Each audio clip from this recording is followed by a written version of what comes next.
جب مسجد میں داخل ہوں سائلنٹ، کوئی ساتھی بات کرتے بس اللہ کا گھر چپ، کوئی بات نہیں، نظریں جھکا کر اس بات کے استحضار کے ساتھ میرے کریم رب کا دربار ہے۔ دنیا کے M P M L A کے دربار میں جائیں تو سائلنٹ ہو کر درست چست ہو کر جاتے ہیں، کائنات کے خالق و مالک کے گھر میں آئیں اور اکڑ کے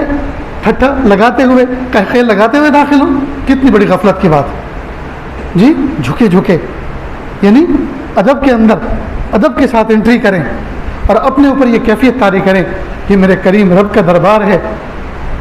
میرے کریم رب کا دربار ہے۔ اللہ نے مجھے بلایا ہے دعوت دے کر، مؤذن کو کھڑا کیا تھا کہ صدا لگائیں، ریمائنڈر دیں، تو اللہ نے بلایا، میں خود چل کے نہیں آیا، اذان سن کے میں آیا ہوں، اللہ نے بلایا حی علی الصلاۃ، حی علی الصلاۃ، آ جاؤ نماز کی طرف، تو اللہ نے بلایا، تو میں بن بلائے نہیں آیا، میرے اللہ نے مجھے توفیق دی، میرے اللہ نے مجھے دعوت دی، میں اللہ کی دعوت پر آیا۔ اور پھر مسجد کے دروازے پہ کھڑے ہو کر ایک لمحے کے لیے یہ سوچے میرے پیارے اللہ، کائنات میں اس سے بڑا گھر، اس سے بڑا در کسی کا ہو نہیں سکتا، اللہ میں انٹری لے رہا ہوں، اللہ میرے لیے رحمتوں کے دروازے کھول دیجیے، اللہم افتح لی ابواب رحمتی۔ اس کے بعد اللہ سے دعا کیجئے میرے پیارے اللہ، دنیا کے بڑے لوگ اپنے دوستوں کو جب اپنے دربار میں بلاتے ہیں اور جب ان کو واپس کرتے ہیں تو خالی ہاتھ نہیں بھیجتے، بلکہ گفٹ کے تحفے، ہدیوں کے تحفے